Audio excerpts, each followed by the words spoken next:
নরসুন্দা নদী, সুন্দর একটা ব্রিজ, এর নিচে আবার নৌকা নিয়ে আসছে মানুষজন।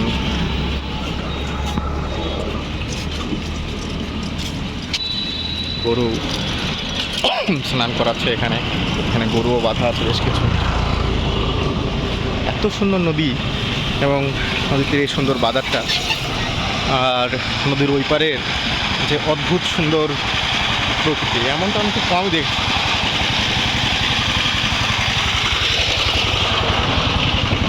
মানুষজন মাছ ধরার চেষ্টা করছে এখান থেকে, আর এইখান থেকে নদীটা দেখলে তো মায়াময় লাগছে যে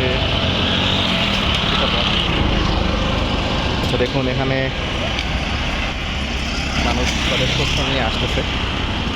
শস্য ঠিক না, মানে এটা মূলত এই নদীরই কিছু টোপা পানা তুলে নিয়ে যাচ্ছে, তারা হয়তো গরুকে খাওয়াবে, গরুকে স্নান করাচ্ছে কেউ কেউ। সুন্দর প্রকৃতি।